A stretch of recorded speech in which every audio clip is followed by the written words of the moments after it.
Buenos días, este 19 de julio les damos una cordial bienvenida a El Consultorio, un programa en línea que se transmite martes y jueves a las 9:30 horas por Prensa Libre TV y también por el live video de nuestra fanpage de Facebook. Así que gracias a todos por estar acá. Soy Cristian Dávila y hoy me acompaña la psicóloga Ángela Reyes de la Liga Guatemalteca de la Higiene Mental, quien nos va a hablar acerca del acoso sexual y también nos va a hablar cómo identificar a un posible abusador sexual. Así que ya sabe que puede hacer sus dudas y consultas a través de las redes sociales de Prensa Libre y le damos la bienvenida a Ángela Reyes. Gracias por estar nuevamente en el consultorio. Gracias, Cristian, y muchas gracias por la invitación. Gracias a usted por aceptarla.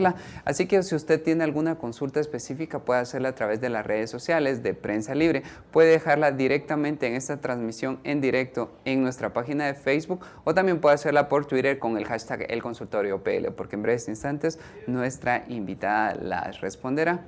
Licenciada Reyes, vamos a empezar a hablar del acoso sexual. Me gustaría saber quiénes son las principales víctimas del acoso sexual. Ok, el acoso sexual es un acto deliberado y sostenido que se tiene con respecto a otra persona con el motivo de obtener ciertos favores sexuales, ya sea con el consentimiento de la otra persona o por la fuerza.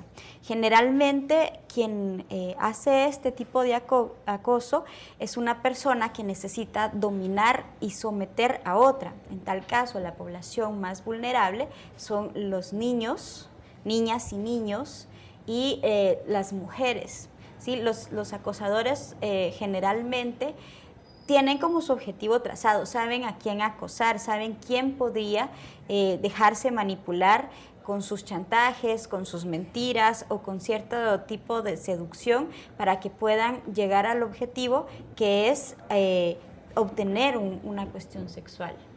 Tomando en cuenta lo que usted nos está diciendo, surgen dos preguntas muy importantes. ¿Cuál sería el perfil de ese acosador sexual de acuerdo a lo que usted nos está diciendo? Y también la siguiente pregunta sería, ¿cuáles son las maneras que ellos utilizan para presionar a la persona que está siendo acosada para obtener lo que están buscando? Ok, con respecto al perfil, bueno, es una persona que en principio podríamos decir que tiene muy baja autoestima, no mucha seguridad en sí mismo o en sí misma, porque hay que recordar que no solo hay acosadores sexuales hombres, sino que pueden haber mujeres también, claro, en menos cantidad que los hombres.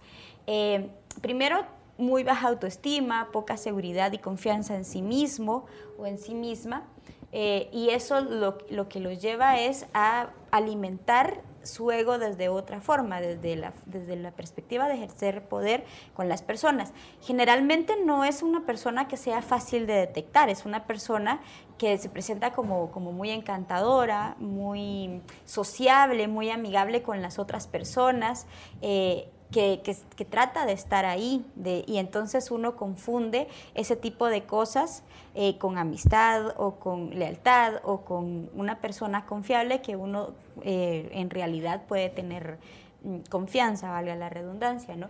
Entonces, en ese tipo de cosas hay que tener cuidado. Claro, uno no va a ir por la vida juzgando a todos y decir, ay, como es buena gente de plano, que es acosador. ¿Por qué no? Por eso es que son bien difíciles detectarlos, porque necesitan relacionarse con las demás personas, porque necesitan ganarse la confianza para después poder proceder a lo que ya tenían planeado con esto.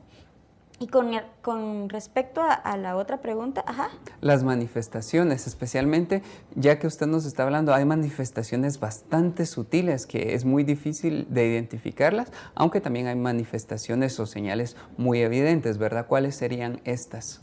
Bueno, en principio es una persona que está en un cargo de poder. Por ejemplo, hablemos del acoso sexual a las mujeres en un ámbito laboral, o al acoso sexual, digamos, de maestros o de niños más grandes a niños en ámbito escolar, o en la vecindad en donde se vive, en el barrio, en la colonia, en el condominio, un vecino o vecina que siempre esté pendiente de las demás personas y que les regale dulces, que les regale, o sea, siempre hay dos actores en esto, alguien que ejerce poder y alguien que es vulnerable y a ese poder y que puede ser arrastrado.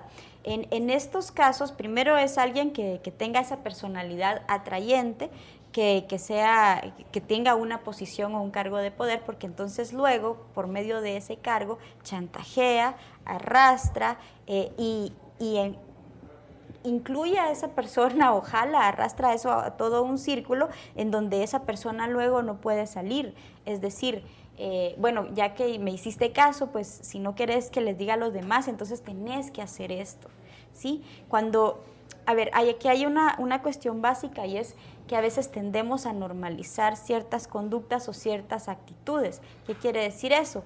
Si me habla fuerte es normal, porque así hablan los hombres, ¿sí?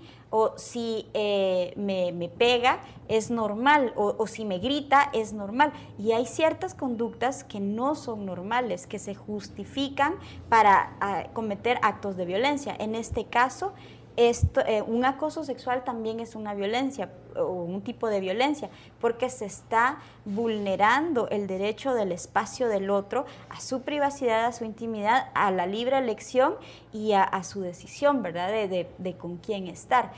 Digamos, en el caso de una persona, imagínense en el caso de un niño en el cual la cuestión de la manipulación, de las actitudes, es totalmente diferente. Entonces, las personas que son acosadores siempre saben a quién dirigirse, porque no se dirigen a todo mundo, porque saben que todo mundo tiene diferencias, y escoge aquellas que son más fáciles de enganchar y más fáciles de seducir y más fáciles de arrastrar a su objetivo.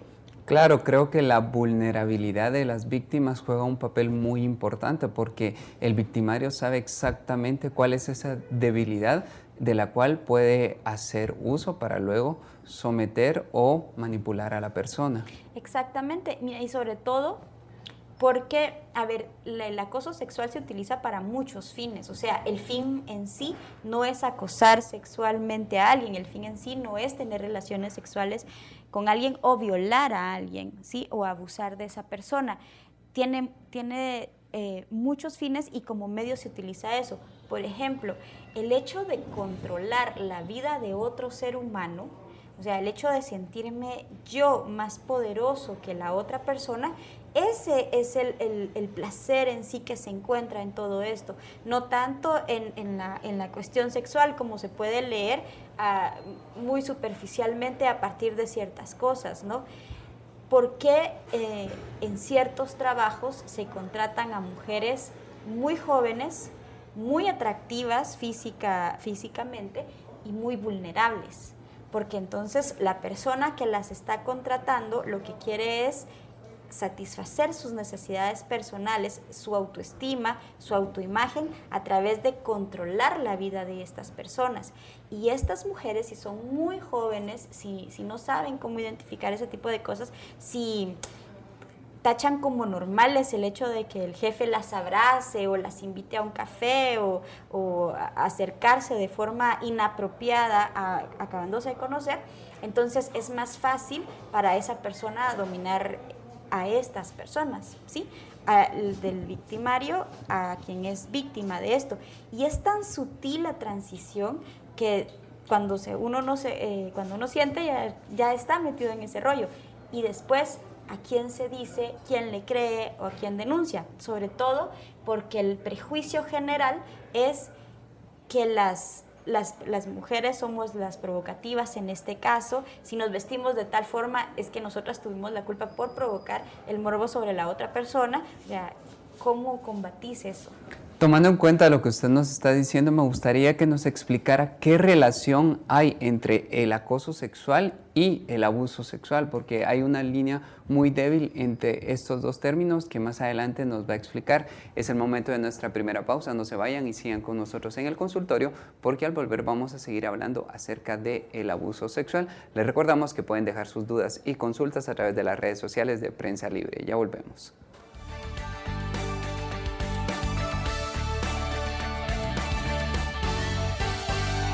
Si ignoras lo que sucede en el país, nunca serás libre. Pero si realmente quieres ser libre, lee, investiga, piensa. Infórmate a la mañana, al mediodía, en el bus. Y si no has empezado o sientes que no es para ti, entiende que ser libre no tiene edad ni condición social. Es por eso que Soy Prensa, soy libre. Prensa Libre, un periodismo que evoluciona.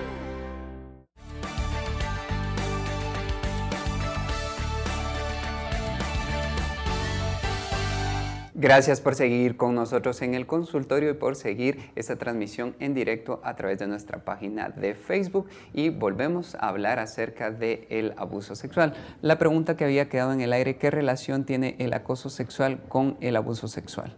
Ok, partiendo de lo que tú decías, la línea entre el acoso y el abuso como tal es muy delgada, y se parte desde el hecho de que el acoso es solo como una parte del camino, y que la diferencia para llegar a un abuso es el ejercicio del poder que se tenga desde esta persona que está acosando a una persona que a lo mejor todavía no se ha dado mucha cuenta de que ya la acosan, o que sí se ha dado cuenta pero que no tiene a quién recurrir. A ver, el acoso sexual dentro del ámbito laboral creo que es más frecuente de lo que uno se pueda imaginar. Si tú haces una encuesta y le preguntas a las mujeres que conoces, digamos en edad adulta, que ahorita tienen entre 25 y 35 años, a la mayoría al menos la han acosado una vez en su vida, por lo que sea, ¿verdad? Tal vez no se viste de forma provocativa, como normalmente le solemos llamar, porque con provocativa no quiero decir que uno no pueda vestirse como quiera, ¿no? Pero digamos, aunque uno no tenga ese perfil que busca un acosador, siempre existen personas que lo que necesitan es ejercer su dominio y su control sobre la vida de otras personas para precisamente llenar esos vacíos de los que hablábamos antes y satisfacer ciertas necesidades. En el momento en que esto se sale de las manos, ¿sí?, de que ya el acoso se vuelve constante, más sostenido hacia esa persona, y esa persona no hace caso de eso o lo que quiere es alejarse, entonces la otra persona le da el mensaje que ya tiene el control de su vida, y entonces es cuando puede ocurrir un abuso sexual como tal. Lo mismo pasa con niños más grandes en un colegio o con maestros. Y sin duda las personas más vulnerables al abuso sexual también serían mujeres y niños. En este caso sí, porque, a ver, pero, o sea, en este sentido uno tiene que plantearse también la posibilidad de una construcción psicológica social. Que quiero decir que los papeles y los roles que se nos asignan socialmente hablando es precisamente de personas vulnerables, a las mujeres y a los niños.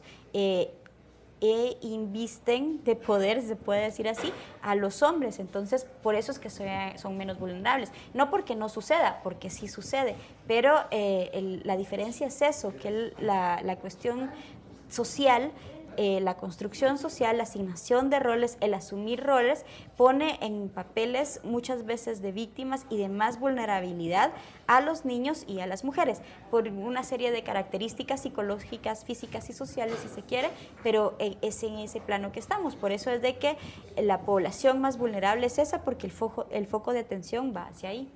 Gracias, licenciada Reyes. En este momento vamos a responder las preguntas de las personas que nos están dejando todos sus comentarios y también todas sus preguntas en nuestra página de Facebook.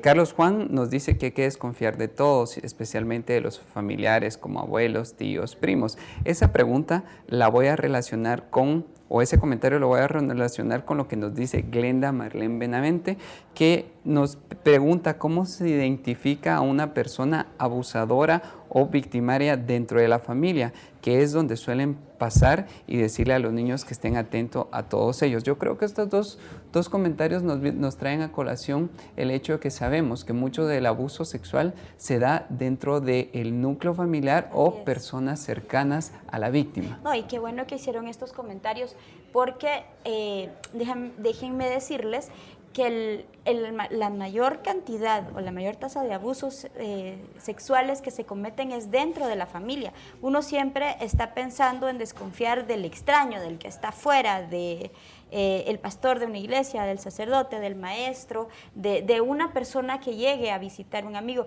pero muchas veces los abusos están dentro de la casa, ya por hermanos más grandes, por papás, por tíos, por abuelos, y es bien duro decirlo así, pero por ejemplo, a nivel clínico hay muchas personas que consultan que sus propios familiares fueron los que cometieron ese tipo de abuso. En tal caso, creo que lo recomendable aquí es, o a tomar en cuenta es, siempre escuchar a las personas que están, ver los signos que nos presentan las personas que puedan estar siendo víctimas de algún tipo de acoso o de abuso sexual dentro de la familia, porque regularmente esto pasa con niños. ¿Sí? O sea, dentro de la familia son más vulnerables los niños, niñas y niños, desde que son muy pequeñitos hasta que son adolescentes. Y muchas veces esos niños cambian de actitud, de conducta, si eran muy platicadores o muy molestones, tienden a cerrarse un poco más, son más introvertidos, son más tímidos, o lloran mucho, o son más agresivos. O sea, todos esos cambios extremos que puedan notar en sus hijos, pónganles mucha atención y créanles cuando les digan que están siendo molestados por fulano de tal o por fulana de tal, porque lo que pasa es que les dicen, bueno, no les quieren decir a los padres porque no les creen, o porque les dicen que cómo van a pensar que una persona puedan estarlos abusando, que eso puede ser producto de su imaginación, que lo han visto en la tele. O sea, cuando un niño les diga que alguien los está molestando, créanlos. Créanle, porque es bien difícil para un niño expresarlo. En principio porque la persona que está abusando de él lo amenaza y le dice que si dice algo le va a hacer daño a su hermanito, o le va a hacer daño a su hermanita, o a su mamá, o a alguien que quiera mucho. Entonces observen más, porque digamos, como les decía antes, cuesta mucho observar las características de un abusador porque se presenta de una forma totalmente diferente, pero es más fácil observar los signos y síntomas que presentan las personas que están siendo acosadas o abusadas. ¿Y cuáles serían esas características que va a presentar el abusador para que de todos modos las tengamos en cuenta y sepamos que estamos frente a un potencial abusador? Ok, estas pueden ser muy variables, eso es lo que sucede, es porque, como te decía antes, puede ser que un abusador o un acosador se presente de forma muy encantadora, que sea muy amable, muy respetuoso, que trate de ganarse la confianza de las personas que están a cargo de los niños, en este caso, y que tenga una personalidad muy atractiva, ¿verdad? O sea, no quiero decir que de todas las personas que son así hay que desconfiar, pero generalmente ese tipo de personalidad lo usan para poder, como una trampa, como una ratonera. Has visto que ponen una carnada. Entonces, este tipo de personalidad lo utilizan precisamente para atraer a las personas más fácil y que puedan morder el anzuelo. Una vez que las personas hayan mordido el anzuelo, es bien difícil salir, y por la poca comunicación que se tiene, o la poca cultura de comunicación, o lo poco que hablamos los guatemaltecos en sí, a veces nos da vergüenza. Es más, a la víctima es a la que le da vergüenza hablar de este tipo de cosas. Entonces, esto es muy delicado porque puede pasar en esa situación años y años y años de su vida, o en un momento específico, pero puede que lo hable 20 años después, y ese es el peligro de todo esto. Para seguir respondiendo las preguntas que ustedes nos están dejando en esta transmisión en directo en Facebook, vamos a responder la consulta de Estuardo Urízar, que nos dice que desde los 12 años los niños ya empiezan a utilizar las redes sociales como Facebook, y encontrar amigos o personas desconocidas es mucho más fácil. ¿Qué le podríamos decir a Estuardo Urízar en relación a los que nos comentan? Porque también hemos visto muchísimos casos acá en Guatemala de personas que han sido abusadas por personas que contactaron a través de Facebook o las redes sociales. No, claro, y este tipo de cosas es bien importante porque es una llamada de atención a los papás a que puedan conversar más con sus hijos, a que puedan hacerse amigos de sus hijos, no solo en la vida real, sino que además por Facebook, porque ahora la tecnología nos facilita mucho la interacción con otras personas que muchas veces no conocemos y que pueden ser peligrosas porque no sabemos quién está detrás de esa computadora. Para irnos antes de una pausa, le vamos a decir a Gustavo Marlin Barrera Cordón que le vamos a responder a su pregunta después de nuestra siguiente pausa. Él nos dice qué secuelas presenta una persona adulta que fue víctima de abuso en el núcleo familiar. ¿qué afecta en su vida familiar o qué tipo de rencores tiene? ¿Lo manifiesta siempre en su edad adulta? Yo creo que es una pregunta muy interesante que vamos a resolver después de nuestra siguiente pausa. No se vayan y sigan con nosotros en el consultorio, porque al volver vamos a seguir hablando sobre el abuso sexual.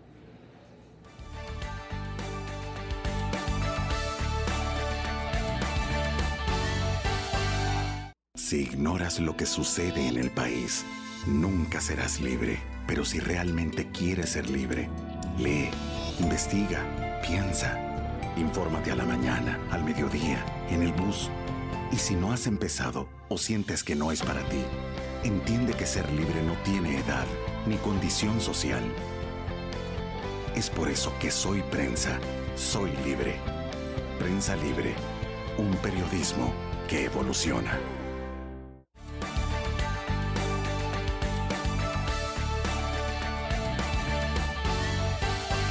Estamos de vuelta en el consultorio y estamos hablando acerca del abuso sexual y me acompaña la psicóloga Ángela Reyes de la Liga Guatemalteca de la Higiene Mental y estamos respondiendo a todas las preguntas y consultas que usted nos está dejando en las redes sociales de Prensa Libre, especialmente en esta transmisión en directo en Facebook. Y la pregunta que habíamos dejado pendiente es la que nos hace Gustavo Barrera Cordón. Nos pregunta qué secuelas presenta una persona adulta que fue víctima de abuso en el núcleo familiar. Sin duda nos está haciendo referencia a aquellas personas que fueron abusadas y nunca buscaron ayuda. ¿Qué pasa si ellos se quedan con eso? A ver, cuando sucede este tipo de cosas, uno lógicamente piensa que la forma más natural de resolver es hacerlo en el momento, ¿sí? Que un niño o una niña pueda decirle a sus papás lo que le está pasando que ellos inmediatamente le puedan hacer una serie de exámenes físicos y psicológicos para determinar si el abuso dentro de la casa ha existido. Pero generalmente, como se le siembra duda, se le siembra culpa, se le siembra angustia a esa persona que está siendo abusada, lo que pasa es de que en lugar de denunciarlo, se calla. Y las secuelas que presenta a veces son inmediatas, pero también van a largo plazo. Estas personas crecen con mucha desconfianza, con mucho temor hacia otras personas, no soportan ver la imagen de esta persona que fue la responsable de su abuso o incluso el nombre de esa persona porque todo lo relacionan con eso. Sienten vergüenza de sí mismos porque piensan que ellos son los culpables de que esa situación les haya pasado.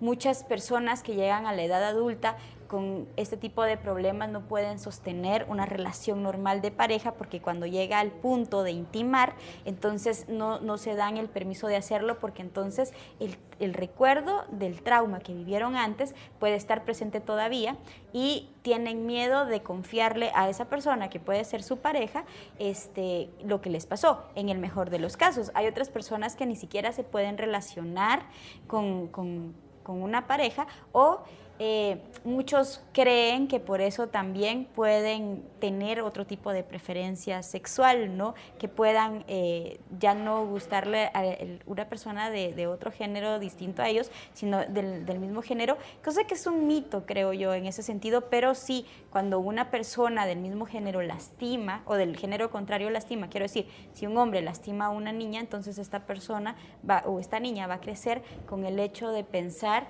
de que los hombres son malos, entonces va a evitar relacionarse con las personas de este género, pero no es una explicación total a la cuestión de la homosexualidad, aunque yo creo que hay personas que les inquieta saber si esto es lo que ha pasado. Claro, no estoy diciendo eso, pero sí puede afectarles en su vida adulta. Entonces, son cosas, y bueno, y cuando las personas tratan de explicarse qué es lo que está pasando, no le hallan otra explicación que esa y pierden por consecuencia el sentido de vida, la motivación, el poder seguir adelante porque sienten que esto los limita mucho en su vida.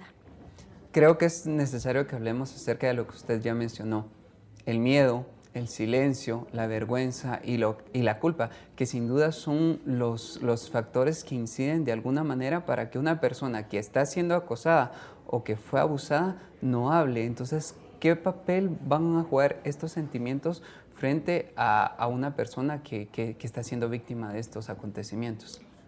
Todos los que mencionaste, el miedo, el silencio, la culpa, todas esas cosas son sentimientos, son emociones demasiado fuertes que tienen las personas y que pueden atarlas y disuadirlas a no hacer ciertas cosas. O sea, uno a veces no actúa generalmente en su vida, normalmente, por miedo a muchas cosas. Pero imagínate el miedo que le pueden sembrar este tipo de cosas, de traumas, de personas que puedan aparecer en su vida, imposibilita y ata a las personas a quedarse dentro de ese cuadrito en donde crecieron y que no puedan salir más allá, ¿verdad?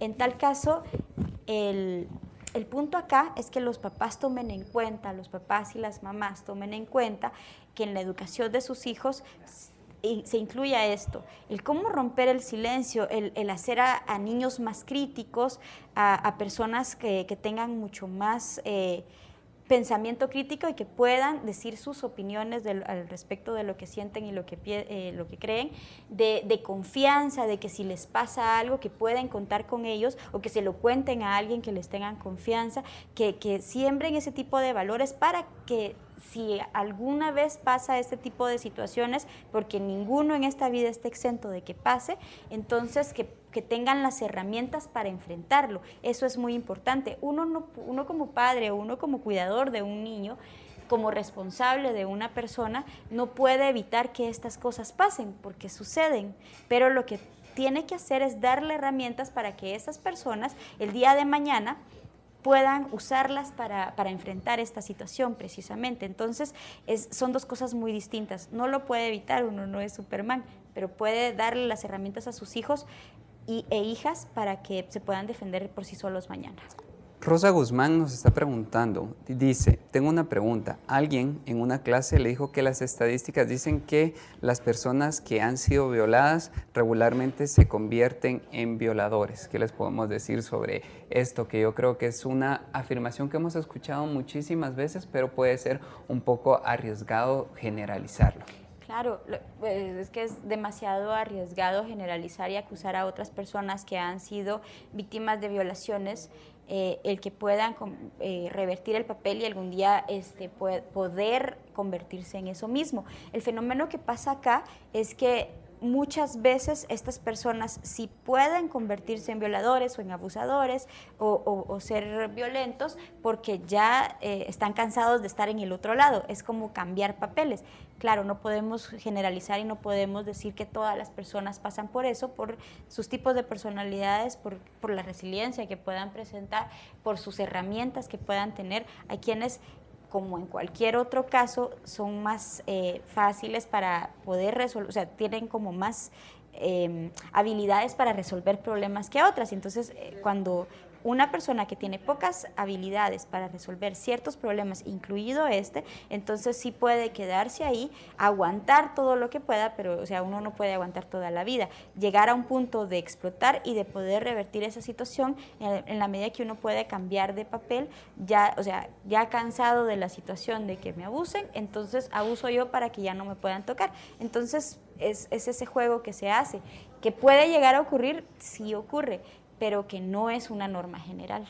Ya estamos llegando al final de nuestro programa, pero me gustaría que no nos fuéramos sin antes usted nos diera recomendaciones básicas, qué hacer para, digamos que de alguna manera prevenir o dar las herramientas necesarias para evitar que estos casos reduzcan o para hacer que estos casos reduzcan. ¿Qué podemos hacer como padres de familia para que nuestros hijos no queden tan vulnerables y qué hacer una persona adulta que fue abusada? Bueno, en primer lugar, si es de un padre de familia hacia un niño, hablar, fomentar el aspecto de la comunicación dentro de las personalidades de los niños, no regañar si se equivocan al decir algo o si dicen lo que piensan, porque entonces cuando los niños dicen lo que piensan y los padres reprimen, entonces uno se queda con la sensación de no hablar para no pasar por esa situación desagradable. Orientar en ese sentido es como lo más recomendable con esto, pero sí comunicar, tenerse confianza, decirle que, bueno, si alguna vez pasan estas cosas, que ellos siempre van a estar ahí para apoyarlos, creerles a sus propios hijos, porque, o sea, si lo están diciendo es por algo. ¿Sí? Y si necesitan una cuestión mucho más profesional, si ellos no pueden saberlo por sí mismos, pues sí, no dudar en llevarlo con una psicóloga o con un psicólogo que les puede ayudar a interpretar esas cosas que están manifestando en el caso de que ya hayan sido abusados. Cuando son adultos, y digamos en este caso que son mujeres, denunciar, porque esto es más frecuente de lo que uno piensa, el acoso sexual es más frecuente de lo que uno piensa, y por vergüenza o por culpa uno se lo calla. Y uno no debería sentir vergüenza si uno no es el que ha empezado todo eso. Entonces, denunciar, decirlo.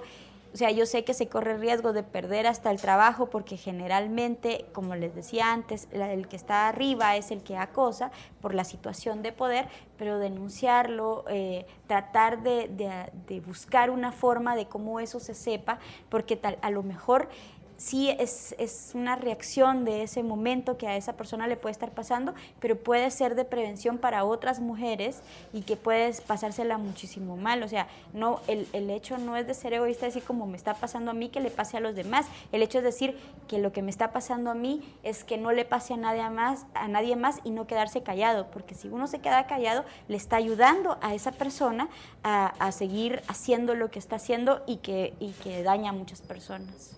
Ángela, muchas personas hicieron sus consultas y sin duda se quedaron con muchas preguntas que hacer, pero nosotros sabemos que en la Liga Guatemalteca de la Higiene Mental pueden acudir para dar este seguimiento a cualquier tema relacionado con la salud mental. Entonces, ¿dónde los podemos contactar? ¿Nos puede Muchas gracias. Bueno, la Liga Guatemalteca de Higiene Mental está ubicada en la 12 calle A, 027, zona 1. Eso es más o menos por el Hospital San Juan de Dios y el Paraninfo Universitario. Nuestros teléfonos son el 2232-6269 y el 2238-3739. También nos pueden localizar por Facebook como Liga de Higiene Mental o a nuestra página que es www.ligadehigienemental.org. Así que gracias nuevamente por venir, por sus respuestas y por cada uno de los consejos que dio a la audiencia de Prensa Libre. Así que gracias por haber aceptado hablar sobre este tema que a veces es un poco delicado, pero también es necesario darlo a conocer. Y bueno, muchas gracias a ustedes por, poder interactuar y poder conversar un poco de esto. Gracias a ustedes por sintonizarnos. Les recordamos que pueden leer el resumen de este consultorio en la edición impresa de Prensa Libre mañana y los invitamos a que nos vean nuevamente porque martes y jueves a las 9:30 horas se transmite el consultorio. Hasta la próxima.